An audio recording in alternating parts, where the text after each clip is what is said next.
काफ़ी hectic subject है, काफ़ी बोरियस है, कोई फील नहीं आता इसको पढ़ने में, इंटरेस्टिंग नहीं लगता, ऐसा लॉ के स्टूडेंट्स का मानना है।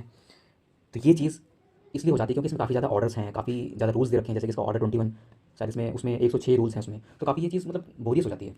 एकदम माइंड एग्जॉस्ट हो जाता है उसको पढ़ने में। तो कुल मिलाकर के जो इस तरह की जो सीरीज़ मैं चला रहा हूँ ऑर्डर्स को कंप्लीट करने की, तो यहाँ पर मैं हार्ड एंड फास्ट रूल नहीं अप्लाई करूँगा, यहाँ पे मैं एकदम घुस के अंदर में आपको पढ़ाऊँ, एक जनरल और इंपॉर्टेंट प्रोविजंस को ही मैं इसमें डील करूँगा। तो आज हम डील करेंगे order 22, death and marriage and insolvency of party, ठीक है ना। प्लेंटी फॉर डिपेंडेंट, यानी कि अगर कोई सूट चल रहा है, ठीक है ना, सूट के दौरान अगर किसी पार्टी की मौत हो जाती है, उसकी मृत्यु हो जाती है, उसकी शादी हो जाती है, सपोज जैसे लड़कियां होती हैं, लड़कियों की शादी हो गई, ठीक है ना, और जैसे कि वो पार्टी इंसॉल्वेंसी यानी कि वो शायद बैंकरप्ट हो गया, ठीक है, दिवालिया हो गया, उसके पास पैसा नहीं बचा, तो ऐसे केस में क्या होगा, सूट का क्या वो सूट खत्म हो जाएगा। तो यहाँ पर फर्स्ट इंस्टेंस में ये बात कही गई है कि नो अबेटमेंट, यानी कि वो सूट खत्म नहीं होगा। कैसे खत्म हो जाएगा भाई, किसी का राइट इन्फ्रिंजमेंट हुआ है तो वो कैसे खत्म हो जाएगा किसी पार्टी के खत्म हो जाने से, जो प्रोसीजर है वो तो बना रहेगा ना, जो क्योंकि कोर्ट का काम जस्टिस प्रोवाइड करना है, जिसने गलत किया उसको सज़ा मिलनी चाहिए, ठीक है ना। तो यहाँ पर इस तरह की चीज़ें आपकी है कि आपका जो राइट है वो बना रहे, अगर आपके पास राइट है, लेकिन वो अबेटमेंट तभी नहीं होगा जब आपके पास राइट सर्वाइव करता है, यानी कि अगर वो लिमिटेशन से बार्ड नहीं है, ठीक है ना, या फिर क्या कहते हैं कि अगर आपके लीगल रिप्रेजेंटेटिव हैं, या फिर कोई और पावर ऑफ अटॉर्नी है आपने दे रखी किसी को, ठीक है ना, तो ऐसे केसेस में क्योंकि वो केस आगे फर्दर प्रोसीड किया जा सकता है, तो सूट कैसे खत्म हो जाएगा फिर वो केस। और आपका सूट जो आपने पेटेंट फाइल किया है, प्रॉपर डॉक्यूमेंटेशन है उसका, पूरे फॉर्मल रिक्वायरमेंट्स को फुलफिल किया गया है, तो यहाँ पर ऐसे केसेस में ये चीज़ अबेट नहीं होगी, सूट खत्म नहीं होगा। ये आपका क्या कहता है कि रूल 1 कहता है, रूल 1, रूल 1, ठीक है। ये अब रूल 3 की बात करते हैं। रूल 3 बोला गया है कि अगर कई सारे प्लेंटिफ हैं, ठीक है ना, अगर कई सारे प्लेंटिफ की, जैसे कई सारे प्लेंटिफ्स उसमें से किसी की मौत हो जाए, या केवल सोल प्लेंटिफ है उसी की मौत हो जाए, ठीक है ना, तो ऐसे केस में क्या होगा।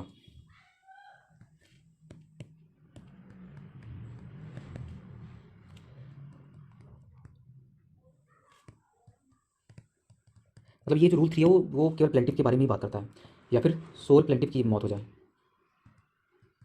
की ही मौत हो जाए, तो ऐसे केस में क्या होगा। तो यहाँ पर बोला गया है कि अगर इसके केस में अगर राइट टू सू, यानी कि राइट टू सू आरटीएस अगर सर्वाइव नहीं करता है, नो, और इसके केस में राइट टू सू सर्वाइव करता है, ठीक है ना, तो ऐसे केस में क्या होगा, यहाँ प्रोसीजर क्या होगा। तो यहाँ पर बोला गया है कि अगर इस तरह के केसेस में जहाँ पर कई सारे प्लेंटिफ्स हों, तो यहाँ पर अगर एप्लीकेशन दी जाती है, ठीक है, यानी कि जैसे कि यहाँ पर कई सारे प्लेंटिफ हैं और यहाँ पर एक प्लेंटिफ है, सोल प्लेंटिफ है, अगर यहाँ पर एप्लीकेशन दी गई कोर्ट को, ठीक है ना, एप्लीकेशन दी कोर्ट को कि यहाँ पर जो है एलआर को पार्टी बनाया जाए, लीगल रिप्रेजेंटेटिव को पार्टी बनाया जाए, तो यहाँ पर उसको जो है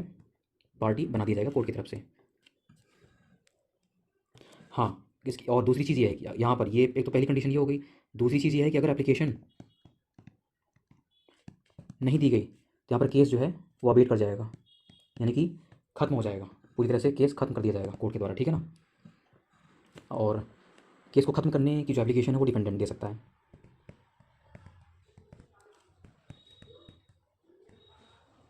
ठीक है ना। तो ऐसे केस में यहाँ पर आपका जो केस है वो खत्म हो जाएगा, कि मतलब अगर कोई पार्टी की मौत हो गई और क्या कहते हैं कि किसी ने एप्लीकेशन नहीं दिया कि उसको लीगल रिप्रेजेंटेटिव के थ्रू हमको केस को आगे बढ़ाना है,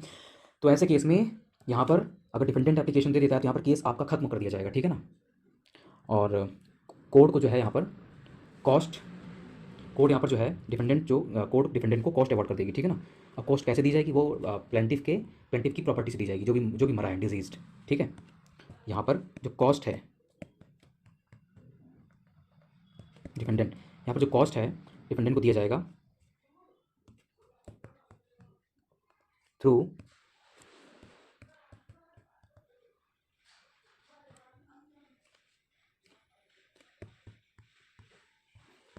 यानी कि जो जो व्यक्ति मरा है, जो पार्टी मरी है प्लेंटिफ में,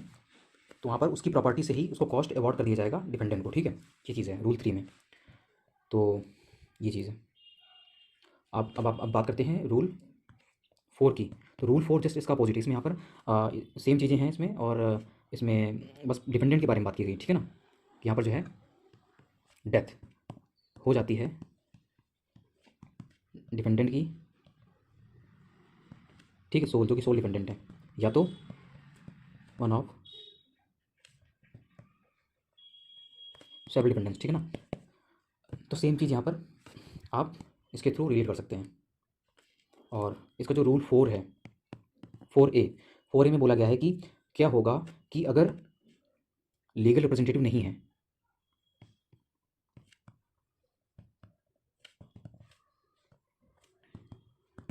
लीगल रिप्रेजेंटेटिव नहीं है यहाँ पर उस मामले में, तो यहाँ पर जो है कोर्ट क्या कर सकता है, कोर्ट के पास क्या ऑप्शंस हो जाएंगे,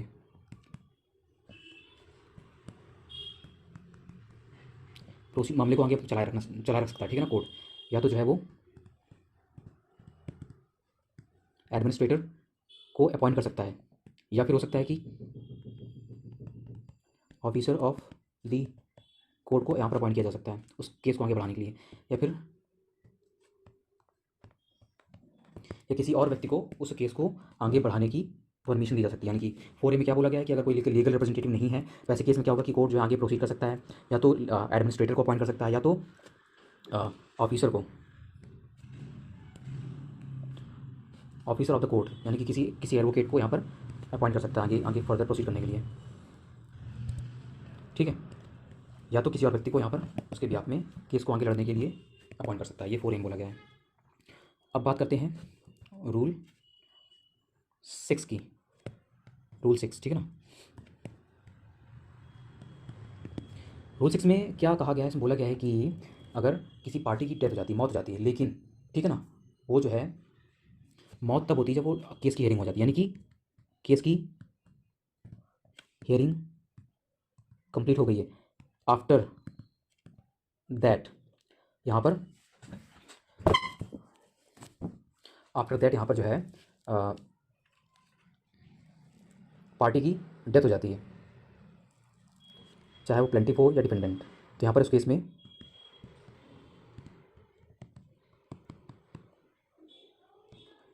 ठीक है, यहाँ पर ये मैं बीच में यहाँ पर जीरो बनाता हूँ इसलिए, यानी कि इन दोनों में से कोई एक, ठीक है ना, ये ऐसा। तो पार्टी केस की जो पूरी हियरिंग है वो हो चुकी है और उसके बाद किसी प्लेंटिफ की मौत हो जाती है या डिपेंडेंट की मौत हो जाती है, तो ऐसे केस में यहाँ पर केस कंटिन्यू रहेगा, ठीक है ना, नो अबेटमेंट, केस खत्म नहीं होगा, चलता रहेगा, ठीक है। ये रूल 6 में बोला गया है। और रूल 7 बात करता है कि अगर किसी फीमेल की मैरिज हो जाती है, नो अबेटमेंट, ठीक है ना, यानी कि केस खत्म नहीं होगा। अरे शादी हुई है भाई, कोई उसकी बिना LR के मौत थोड़ी ना हुई है जो जो है कि केस आगे ना बढ़ाए। शादी हुई है, स्टेटस चेंज हुआ है, तो इसका मतलब ये नहीं कि केस को खत्म कर दिया जाए, कोई फर्क नहीं पड़ता उसके स्टेटस से, डाइवोर्स हुआ हो, शादी हुई हो या नहीं भी हुई हो, तो केस चलेगा। रूल 8, रूल 8 खैर उतना ज़रूरी नहीं है, वो पढ़ लेना तुम। प्लेंटिफ्स इंसॉल्वेंसी के बारे में बात की गई यहाँ पर, तो रूल 8 में प्लेंटिफ्स इंसॉल्वेंसी है। रूल 9 में क्या है, रूल 9 में ये बोला गया है कि इफेक्ट ऑफ अबेटमेंट और डिसमिसल, यानी कि यहाँ पर अगर अबेटमेंट हुआ है, ठीक है ना, या डिसमिसल हुआ है, तो ऐसे केस में क्या होगा, ऐसे केस में क्या होगा, यहाँ पर बोला गया है कि कोई भी फ्रेश सूट फाइल नहीं होगा, ठीक है ना, फ्रेश शूट यहाँ पर फाइल नहीं किया जाएगा, इंस्टीट्यूट नहीं किया जाएगा, बट और उस सेम कॉज ऑफ एक्शन पे, ऑन सेम COA यानी कि cause of action, same cause of action पे नया केस फाइल नहीं किया जा सकता, लेकिन इसको कुछ कंडीशंस में इसको सेटिस्फाइड किया जा सकता है, but may be set aside, ठीक है ना, इसको कुछ कंडीशंस में सेटिस्फाइड किया जा सकता है। ये रूल 9 बात करता है। रूल 9 हो गया। रूल 10A, 10A इसमें बोला गया है कि जो प्लीडर है, जो एडवोकेट है, सेल इन्फॉर्म टू, प्लीडर यहाँ पर कोर्ट को इन्फॉर्म करेगा, ठीक है ना, कि उसकी डेथ हो गई किसी पार्टी की जो भी प्लेंटिफ डिपेंडेंट है, तो यहाँ पर इसकी ड्यूटी है ये, ठीक है ना, भाई ड्यूटी है। भाई कोर्ट को क्या पता, सामने वाली पार्टी को क्या पता कि कोई पार्टी क्यों नहीं आ रही है, कोर्ट को नहीं पता कि वो पार्टी क्यों नहीं आ रही, भाई क्या हो गया उसके साथ, शादी में गया है कि विदेश गया है कि मौत हो गई, क्या हो गया है। तो यहाँ पर सामने वाली प्लीडर को या उसके प्लीडर को, ठीक है ना, या फिर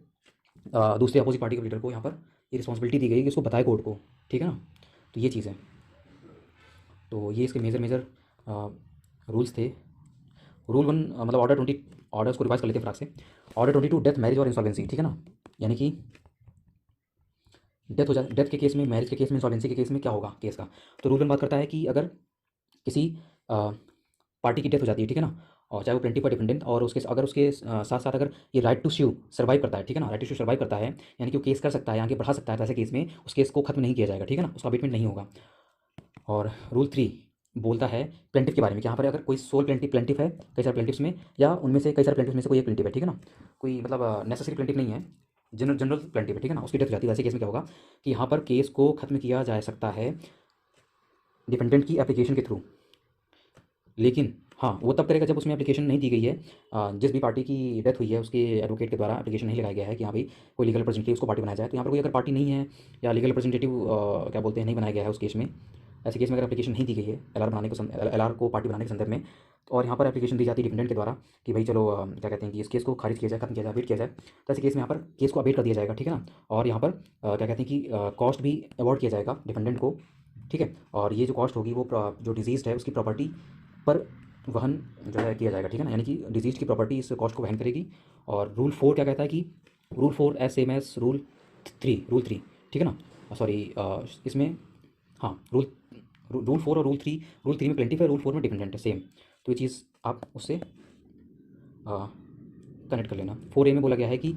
उस केस में क्या होगा जहाँ पर लीगल रिप्रेजेंटेटिव नहीं है, तो यहाँ पर क्या कहते हैं कि कोर्ट जो है डिस्क्रेशन होगा कि उस केस को आगे बढ़ाए, या फिर एडमिनिस्ट्रेटर अपॉइंट करे, या फिर ऑफिसर ऑफ द कोर्ट को अपॉइंट करे उस केस को डील करने के लिए, या फिर किसी अदर व्यक्ति को उस केस को डील करने के लिए अपॉइंट करें। रूल 6 में क्या कहता है कि रूल 6 में कहता है कि